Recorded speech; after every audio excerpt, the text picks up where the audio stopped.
नमस्कार साथियों, कैसे हैं आप सभी। आशा करते हैं आप सभी अच्छे होंगे और बहुत ही अच्छे तरीके से अपनी पढ़ाई कर रहे होंगे। जैसा कि आपको पता है कि जीएस की मुहिम चल रही थी हमारे चैनल ऑफिशियल एग्ज़ाम गुरु पर, तो आइए उसको आगे बढ़ाते हुए जो अभी तक हम पढ़ रहे थे प्राचीन भारत का इतिहास, और आज हम स्टार्ट कर रहे हैं मध्यकालीन भारत का इतिहास। तो आइए देखते हैं। इस्लाम धर्म का उदय अरब देश में हुआ था। इस्लाम धर्म के प्रवर्तक पैगंबर मोहम्मद साहब थे। पैगंबर मोहम्मद साहब के बाद 4 पवित्र खलीफा हुए। इन सभी खलीफाओं की राजधानी कहाँ थी? मदीना थी। इन सभी खलीफाओं की राजधानी मदीना थी।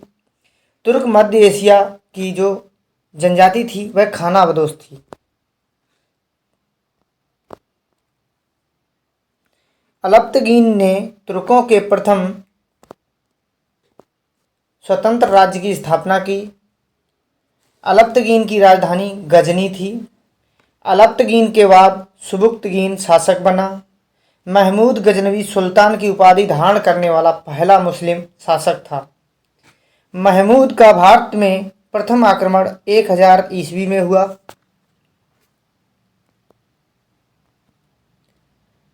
बारहवीं शताब्दी में गौर वंश का उदय हुआ। मोहम्मद गौरी का पहला आक्रमण 1175 ईस्वी में मुल्तान पर हुआ। 1191 में तराइन का प्रथम युद्ध मोहम्मद गौरी और पृथ्वीराज चौहान के बीच हुआ। इस युद्ध में मोहम्मद गौरी पराजित हुआ। ये बहुत ही इंपॉर्टेंट है। 1191 तराइन का प्रथम युद्ध परीक्षा में हर बार पूछा जाता है। 1192 में तराइन के द्वितीय युद्ध में पृथ्वीराज चौहान पराजित हुआ और मोहम्मद गौरी विजयी हुआ। 1194 ईस्वी में गौरी ने कन्नौज पर आक्रमण किया तथा चंदावर के युद्ध में मोहम्मद गौरी से जयचंद पराजित हुआ और मारा गया। अब देखते हैं जो मोहम्मद गौरी के सेनापतियों द्वारा जो विजित क्षेत्र थे, जो जिन पर उन्होंने विजय प्राप्त की थी, वह कौन कौन से हैं। कुतुबुद्दीन ऐबक 1196 में अजमेर पर विजय की, 1197 में बदायूं पर विजय की और 1202-3 में बुंदेलखंड को जीत लिया था कुतुबुद्दीन ऐबक ने। बख्तियार खिलजी ने 1197 में बिहार राज्य को जीता था और 1205 में बंगाल पर विजय की थी।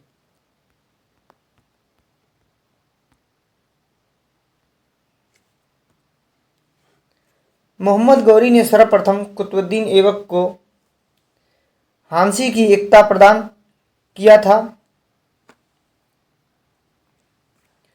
गौरी की मृत्यु के बाद कुतुबुद्दीन को भारतीय प्रदेशों का प्रतिनिधि शासक नियुक्त किया गया था।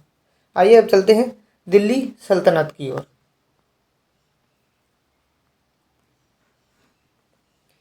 कुतुबुद्दीन ऐबक 1206 से 1210 तक राज्य करता है या शासन करता है। को भारत में तुर्की राज्य का संस्थापक माना जाता है, किंतु दिल्ली सल्तनत का वास्तविक संस्थापक इल्तुतमिश 1210 से 1236 रहा। 1210 ईस्वी से 1236 तक इल्तुतमिश ने दिल्ली पर शासन किया। इल्तुतमिश ने सुल्तान के पद को वंशानुगत बनाया और इसी के समय अवध में पृथु का विद्रोह हुआ। इल्तुतमिश ने तुर्कान ए चहलगानी 40 अमीरों का समूह की स्थापना की। इसने लाहौर के स्थान पर दिल्ली को अपनी राजधानी बनाया तथा एकता की शासन व्यवस्था और सुल्तान की सेना के निर्माण का विचार दिल्ली सल्तनत को प्रदान किया। इल्तुतमिश के बाद उसका पुत्र रुकनुद्दीन फिरोज दिल्ली सल्तनत की गद्दी पर बैठा, किंतु तुर्की अमीरों ने रुकनुद्दीन को हटाकर रजिया को सिंहासन पर आसीन किया। रजिया बेगम प्रथम मुस्लिम महिला थी जिसने शासन की बागडोर संभाली थी। रजिया की हत्या 13 अक्टूबर 1240 ईस्वी को डाकुओं द्वारा कर दी गई। 1266 ईस्वी में बलबन दिल्ली की गद्दी पर बैठा और वह इल्तुतमिश का गुलाम था। उसने सुल्तान की प्रतिष्ठा को स्थापित करने के लिए रक्त एवं लौह की नीति अपनाई थी। किसने? बलबन ने।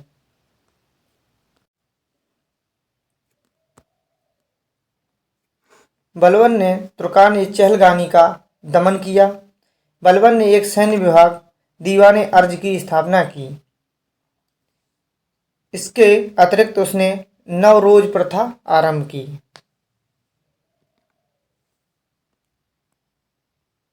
अब देखते हैं खिलजी वंश को। खिलजी वंश की स्थापना जलालुद्दीन फिरोज खिलजी ने की थी। मुसलमानों का दक्षिण भारत पर प्रथम आक्रमण जलालुद्दीन के समय देवगिरी के शासक रामचंद्र देव पर हुआ।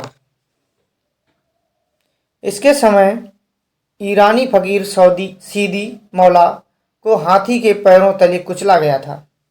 1296 ईस्वी में जलालुद्दीन फिरोज खिलजी के भतीजे अलाउद्दीन खिलजी ने इसकी हत्या कर दी तथा दिल्ली की गद्दी पर बैठा। अलाउद्दीन खिलजी ने सेना को नकद वेतन देने की स्थायी सेना की नींव रखी। इसने घोड़ा दागने एवं सैनिकों का हुलिया लिखने की प्रथा आरंभ की। अलाउद्दीन खिलजी ने अलाई दरवाजा, सीरी का किला तथा हजार खंबा महल का निर्माण करवाया। अलाउद्दीन खिलजी ने सिकंदर द्वितीय की उपाधि धारण की थी। अलाउद्दीन खिलजी ने आर्थिक सुधारों के लिए बाजार नियंत्रण की नीति व्यवस्था की। उसने सैनिकों को नकद वेतन दिया।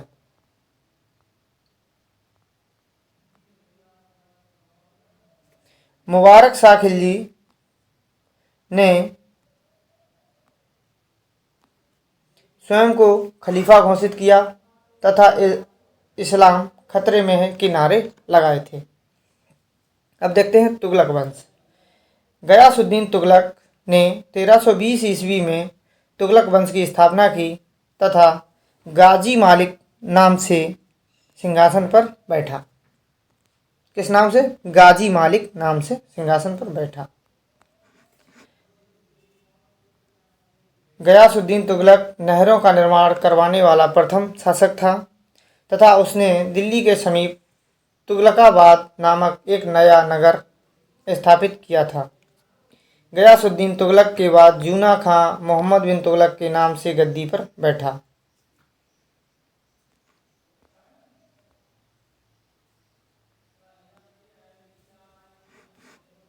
मोहम्मद बिन तुगलक के शासनकाल में अफ्रीकी यात्री इब्न बतूता भारत आया था। मोहम्मद बिन तुगलक ने सांकेतिक मुद्रा का प्रचलन आरंभ करवाया था तथा दोआब में कर वृद्धि की थी। मोहम्मद बिन तुगलक ने कृषि विभाग दीवान ए अमीर कोही की स्थापना की तथा अकाल संहिता तैयार करवाई तथा अकाल ग्रस्त कृषकों को सोनधर ऋण प्रदान किया। मोहम्मद बिन तुगलक की मृत्यु के बाद उसका चचेरा भाई फिरोज शाह तुगलक दिल्ली की गद्दी पर बैठा।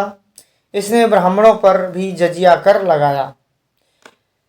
इसने जौनपुर तथा दिल्ली में फिरोजाबाद नगर की स्थापना की। फिरोज शाह तुगलक ने शशगानी नामक सिक्का चलवाया था। फिरोज शाह तुगलक एक विभाग दीवान खैरात स्थापित किया तथा एक रोजगार दफ्तर की स्थापना की इसने। अब पढ़ते हैं हम सैयद वंश को।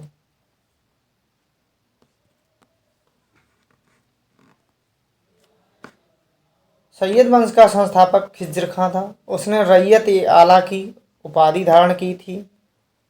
उसने अपने सिक्कों पर तुगलक शासकों का ही नाम रहने दिया। क्या किया? तुगलक शासकों का ही नाम रहने दिया।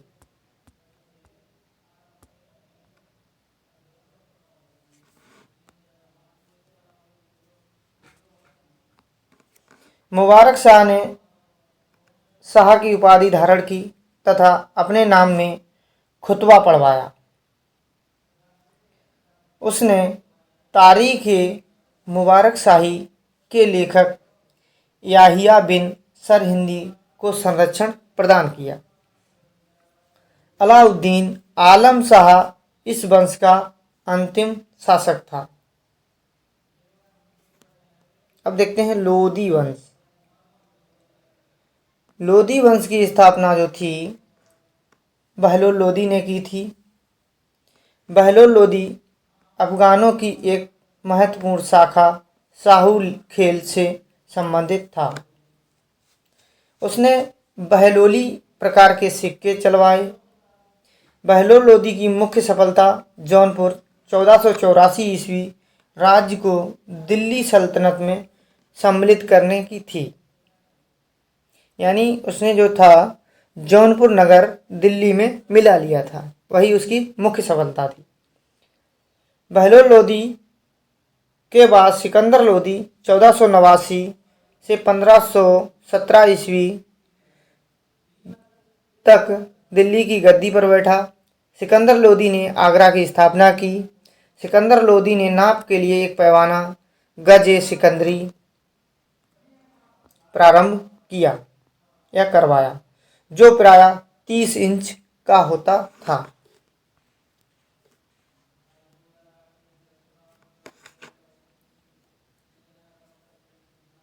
सिकंदर लोदी के स्वयं के आदेश में आयुर्वेदिक ग्रंथ का फारसी में अनुवाद करवाया, जिसका नाम फरहंगे सिकंदरी रखा गया। वह गुलरुखी उपनाम से फारसी में कविताएं भी लिखता था।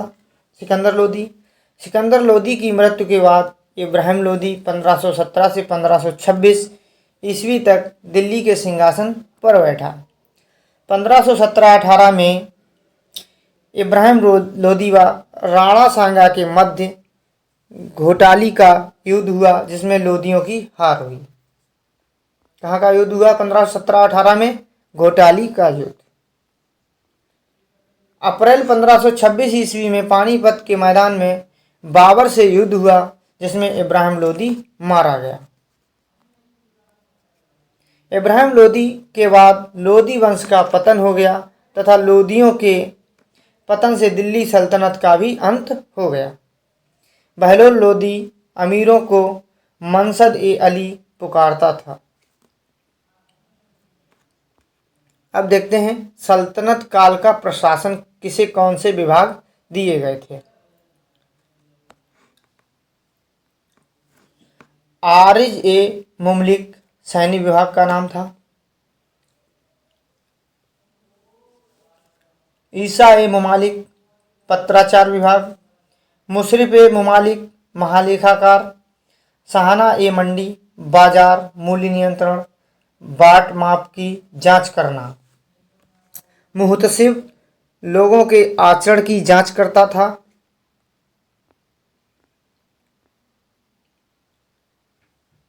काजी उल कुज्जात न्याय विभाग का प्रमुख। दीवान ए रियासत बाजार पर नियंत्रण करना। खाजिन राजकीय आय को संग्रहित करना। ये अधिकारी थे और इनके विभाग थे। सर ए जानदार सुल्तान के अंगरक्षकों का प्रधान होता था। बरीद ए मुमालिक गुप्तचर विभाग का नाम था।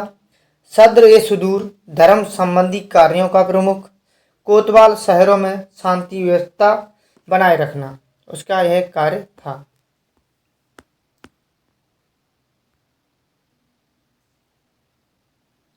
अब देखते हैं सल्तनत काल के प्रमुख विभाग व नाम। दीवान ए रिसालत विदेश विभाग था। दीवान ए इंसा पत्राचार विभाग। दीवान ए मुस्तखराज राजस्व विभाग। दीवान ए बंदगान दास विभाग। दीवान ए खैरात दान विभाग। दीवान ए विजारत वजीर का विभाग। दीवान ए आरिज सैन्य विभाग। दीवान ए इस्तिहाक पेंशन विभाग। सल्तनत कालीन आर्थिक शब्दावली देख लेते हैं। अरबाब अतिरिक्त या गौड़कर उदाहरण घरई और चरई। फवाजिल अधिशेष महसूल का अर्थ है भू राजस्व का अनुमान। निसर्ब ए फरमानी राज्य द्वारा घोषित मूल्य, वफा ए फरमानी राज्य द्वारा निर्धारित पैदावार, हक ए दीवानी राजकोषीय मांगे, खिदमती पराजित राजाओं द्वारा लिया गया राजस्व कर, तरकात इक्तादारों से जब्त भूमि। अब हम चलते हैं मुगल काल की ओर। भारत में मुगल सत्ता का संस्थापक बाबर था। बाबर ने इब्राहिम लोदी को पानीपत के प्रथम युद्ध में हराया था और मुगल वंश की स्थापना की थी। बाबर का वास्तविक नाम था जहीरुद्दीन मोहम्मद बाबर। बाबर के पिता तैमूर वंशज और माता मंगोल वंशज थी। बाबर का जन्म 14 फरवरी 1483 ईस्वी को फरगना में हुआ था। बाबर का भारत के विरुद्ध किया गया प्रथम अभियान 1518-19 में यूसुफजाई जात के विरुद्ध था। इस अभियान में बाबर ने बाजौर और भीरा किले पर अपना अधिकार किया। अप्रैल 1526 ईस्वी में बाबर ने इब्राहिम लोदी को पानीपत के प्रथम युद्ध लड़ा, जिसमें इब्राहिम लोदी मारा गया। इस युद्ध में बाबर ने पहली बार प्रसिद्ध तुगलमा युद्ध पद्धति का प्रयोग किया। इस युद्ध में तोपों को सजाने में उस्मानी पद्धति का प्रयोग किया था। पानीपत के युद्ध में तोप खाने का नेतृत्व उस्ताद अली और मुस्तफ़ा खां नामक 2 योग्य अधिकारियों ने किया था। मार्च 1527 ईस्वी में बाबर तथा राणा सांगा के बीच खनवा का युद्ध लड़ा गया। इस युद्ध में बाबर ने जिहाद का नारा दिया।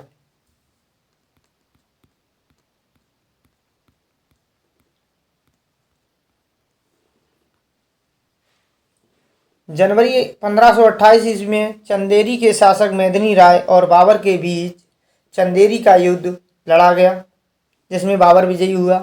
1529 ईस्वी में बाबर ने घाघरा के युद्ध में महमूद लोदी को पराजित किया था और बाबर जीता था, और 1530 ईस्वी में बाबर मर गया था। उसके बाद आता है हुमायूं। देखते हैं हुमायूं को। 30 दिसंबर 1530 ईस्वी को 22 वर्ष की आयु में हुमायूं का राज्याभिषेक किया गया था। हुमायूं ने 1531 ईस्वी में कालिंजर के शासक प्रतापरुद्र पर अपना आक्रमण किया था। वह आक्रमण पहला था। 1531 ईस्वी में कालिंजर के शासक प्रतापरुद्र देव पर अपना पहला आक्रमण किया। 29 जून 1539 ईस्वी को हुमायूं एवं शेर खां के बीच चौसा का युद्ध हुआ, जिसमें हुमायूं पराजित हुआ। आगरा और दिल्ली पर शेर शाह का अधिकार हो जाने के बाद हुमायूं सिंध होता हुआ ईरान के शाह के पास चला गया। 1555 ईस्वी में अफगान सेना और मुगल सेना के बीच सरहिंद का युद्ध हुआ। कब? 1555 ईस्वी में। अफगान सेना का नेतृत्व सुल्तान सिकंदर सूर एवं मुगल सेना का नेतृत्व बैरम खान ने किया था। इस युद्ध में अफगानों की पराजय हुई थी। सरहिंद की विजय के पश्चात 1555 ईस्वी में एक बार पुनः दिल्ली के तख्त पर हुमायूं को बैठने का सौभाग्य मिला। यानी इस बीच में जब ईरान रहा था तब शेरशाह सूरी वहां शासन कर रहा था। हुमायूं के दूसरी बार बादशाह बनने के 1 साल बाद जनवरी 1556 ईस्वी में दीन पन्हा के पुस्तकालय की सीढ़ियों से गिरने के कारण उसकी मृत्यु हो गई थी। तो क्वेश्चन बनता है, पुस्तकालय की सीढ़ियों से गिरकर किस मुगल बादशाह की मृत्यु हुई थी? तो हुमायूं की मृत्यु हुई थी। आइए अब पढ़ते हैं अकबर को। अकबर का राज्याभिषेक अल्प वयस्क में ही यानी अल्पायु में ही 14 फरवरी 1556 ईस्वी को पंजाब के कालानौर नामक स्थान पर हुआ था। अकबर के बचपन का नाम जलाल था।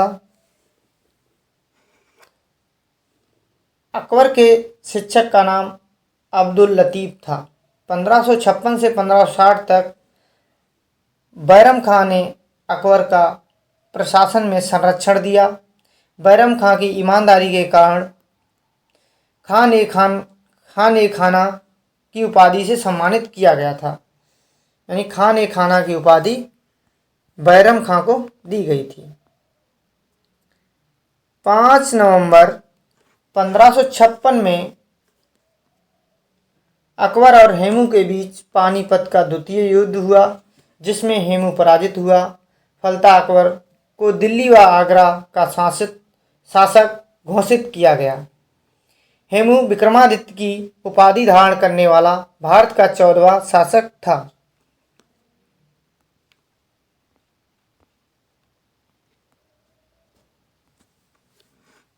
अकबर ने 1562 में दास प्रथा, 1563 में तीर्थ यात्रा कर तथा 1564 में जजिया कर को समाप्त कर दिया था।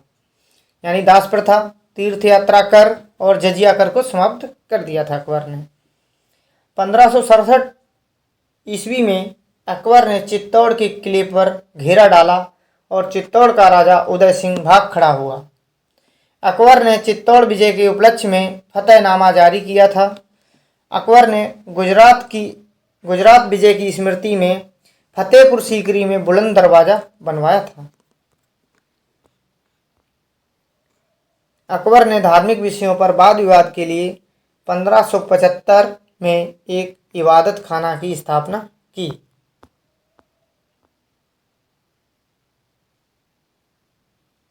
1579 ईस्वी में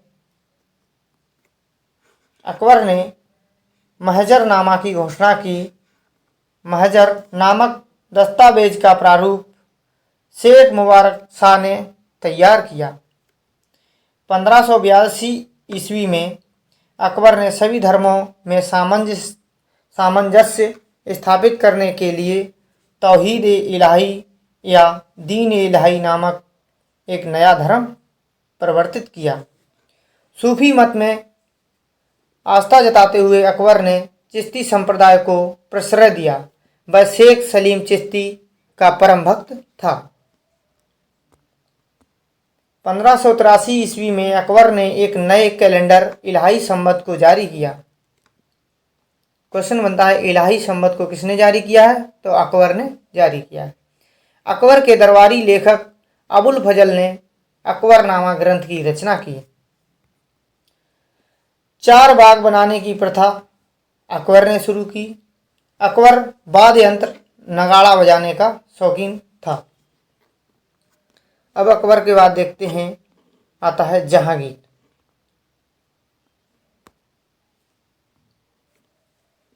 जहांगीर का टाइम पीरियड रहा है 1605 से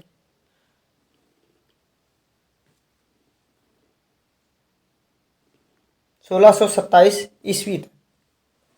जहांगीर का जन्म अगस्त 1569 ईस्वी में शेख सलीम चिश्ती के आशीर्वाद से मरियम उज्जमानी के गर्भ से हुआ। अक्टूबर 1605 ईस्वी में अकबर की मृत्यु के बाद सलीम नूरुद्दीन मोहम्मद जहांगीर बादशाह गाजी की उपाधि से मुगल साम्राज्य का शासक बना।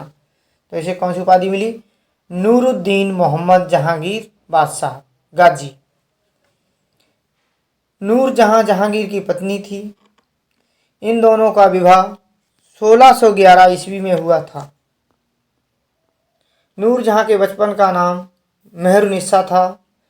जहांगीर ने आगरा के किले पर न्याय की जंजीर लगवाई।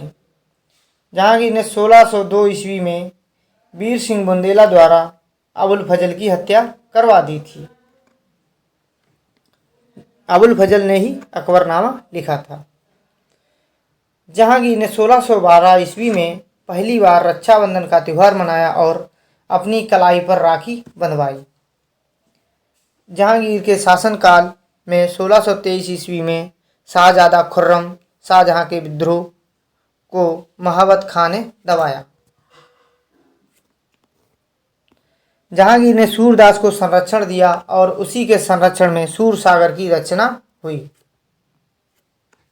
जहांगीर के शासन काल में सर टॉमस रो सम्राट जेम्स का दूत बनकर भारत आया। नूरजहां की मां अस्तम बेगम ने इत्र बनाने की विधि का आविष्कार किया और इत्र नगरी कन्नौज को कहा जाता है। अब देखते हैं जहांगीर के बाद शाहजहां को। वन बाई वन करके हम एक एक को पढ़ते जाएंगे, जो भी इम्पोर्टेंट फैक्ट्स हैं। शाहजहां का जन्म लाहौर में 1592 ईस्वी में मारवाड़ के राजा उदय सिंह की पुत्री जगत गोसाई के गर्भ से हुआ। जगत गोसाई का दूसरा नाम जोधाबाई था। शाहजहां के बचपन का नाम खुर्रम था। 1628 ईस्वी में शाहजहां का आगरा में राज्याभिषेक किया गया। शाहजहां के शासनकाल में पहला विद्रोह 1628 ईस्वी में बुंदेला शासक जुझार सिंह का था।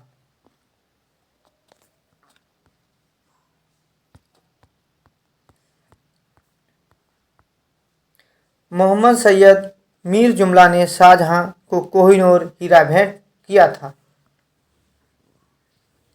अपनी बेगम मुमताज महल की याद में शाहजहां ने आगरा में ताजमहल का निर्माण करवाया था।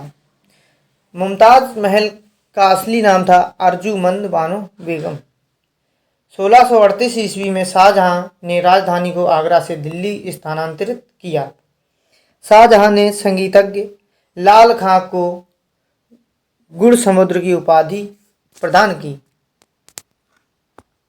शाहजहां के पुत्रों में दारा शिकोह सर्वाधिक विद्वान था।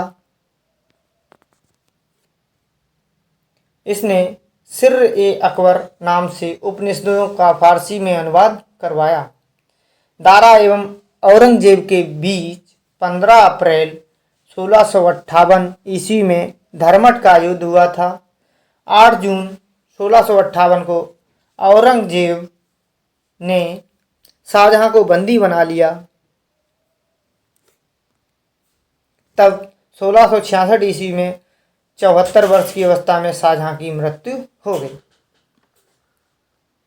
जो धर्मट का युद्ध हुआ था यह उत्तराधिकार युद्ध हुआ था दारा और औरंगजेब के बीच।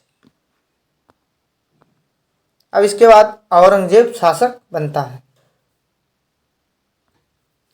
औरंगजेब का जन्म 3 नवंबर 1618 को दोहाद गुजरात में हुआ था। 1637 ईस्वी में दिलरास बानो बेगम के साथ औरंगजेब का निकाह हुआ। 1658 ईस्वी में औरंगजेब ने दिल्ली में अपना प्रथम राज्याभिषेक करवाया। इसके बाद देवराई के युद्ध में सफल होने के बाद 1659 ईस्वी में औरंगजेब ने दिल्ली में दूसरी बार अपना राज्याभिषेक करवाया। मीर मोहम्मद हकीम औरंगजेब के गुरु थे। औरंगजेब सुन्नी धर्म को मानता था। उसे जिंदा पीर कहा जाता था। औरंगजेब ने 1679 ईस्वी में जजिया कर को पुनः लागू किया। 1663 ईस्वी में औरंगजेब ने सती प्रथा पर प्रतिबंध लगा दिया था। औरंगजेब ने शिवाजी को राजा की उपाधि दी थी और अकबर ने राजा राम मोहन राय को राजा की उपाधि दी थी। औरंगजेब ने 1668 ईस्वी में हिंदू त्योहारों और उत्सवों को मनाए जाने पर रोक लगा दी। 1686 ईस्वी में बीजापुर एवं 1687 ईस्वी में गोलाकुंडा को औरंगजेब ने मुगल साम्राज्य में मिला लिया था। औरंगजेब की मृत्यु 3 मार्च 1707 को हुई और यहीं तक जो है मुगल काल का टाइम पीरियड है 712 ईस्वी से 1707 ईस्वी तक। औरंगजेब ने औरंगाबाद में बीबी का मकबरा बनवाया और इसे ताजमहल की भद्दी नकल कहा जाता है। ताजमहल की फूहड़ नकल कहा जाता है।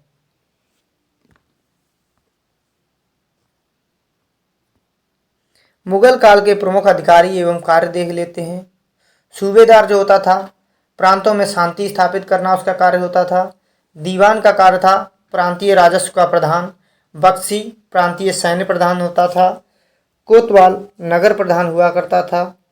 सिकदार परगने का प्रमुख अधिकारी। अम्लगुजार जिले का प्रमुख राजस्व अधिकारी।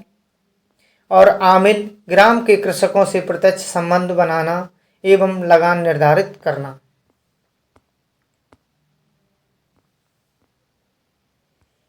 अब कल से हम लोग पढ़ेंगे भारतीय संविधान। आज के लिए इतना ही, तब तक मिलते हैं अगले एपिसोड के साथ। तब तक के लिए नमस्कार, जय हिंद।